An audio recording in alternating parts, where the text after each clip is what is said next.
onto our side, turning our hips out to use the high pummel. So a short crossover or a far crossover. Once I pummel my foot to one of the shoulders, I can use a push-pull to retract my initially leg dragged leg to recover back to the biceps. The deeper I go into the leg drag, the more I'm going to have to high pummel.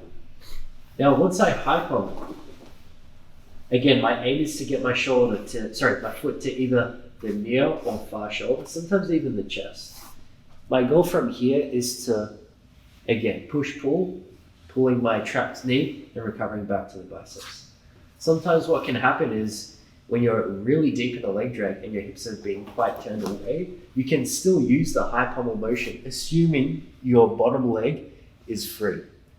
Notice I have a frame on this shoulder coming close towards my chest to make sure that he can't close the distance. Sometimes you're going to have to use the elbow if you're really late. Now, for this foot to chest position to work, you have to be able to free your bottom leg so that you can turn from your left hip to your right hip. Like, again, if you're really late and your opponent is a bit lower, like so, and you can still free your bottom leg, you can do the exact same thing. Obviously, it's going to require a lot more mobility. Turning in, framing the outside of your knee, pushing away and retracting your bottom leg. If we get to a point where we're actually having trouble freeing our bottom leg, and our opponent, where our bottom leg is trapped. If we're trying to bring our top foot back in and our opponent is really trying to block this leg, he can either be using a C grip or maybe he's still got the collar grip. And as he sees that you're trying to bring the foot in, he's flaring his elbow. He's now opening up space for us to recover the bottom knee. So again, he's quite low.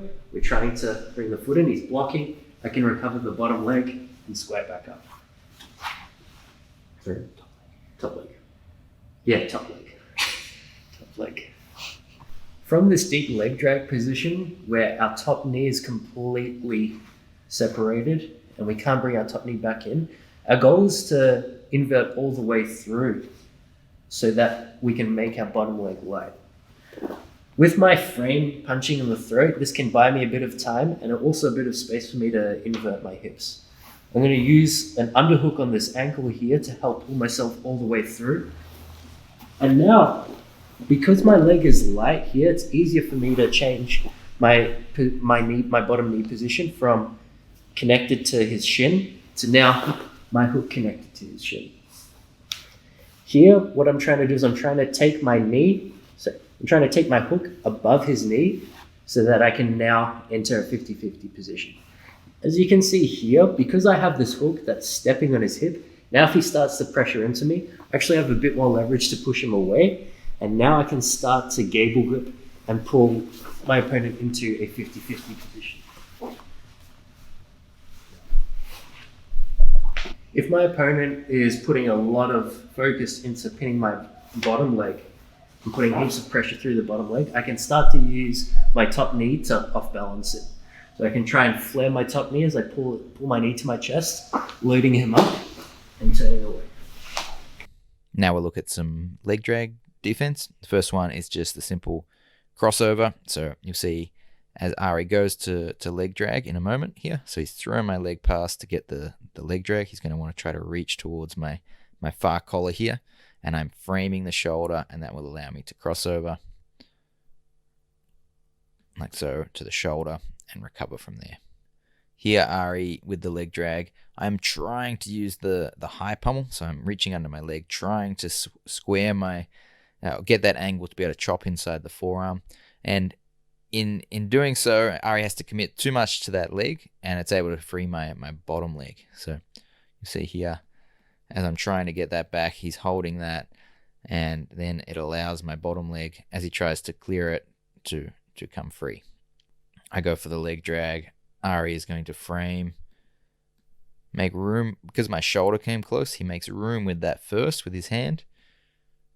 And then there's enough room as he frames me away. So it's kind of like a two-arm frame has got my shoulders far enough away that he can then start to hold just with the one-arm frame as his high pummel comes in over the top. I'm going to clear that again, and he frames again and goes for the high pummel, grips his own leg to assist. And then that high pummel chops in. Once it's in on the inside of my bicep, it's going to be very hard to hold this position, and Ari is going to recover. Here, Ben goes in for the leg drag. I think he actually overcommits, but the off balance has been a big part of just getting his hands to go to the mat. So as soon as he kind of committed in, I managed to bring this knee up and kind of knock him forward. And with that off balance, it's going to be difficult to stabilize, and you'll see he kind of falls off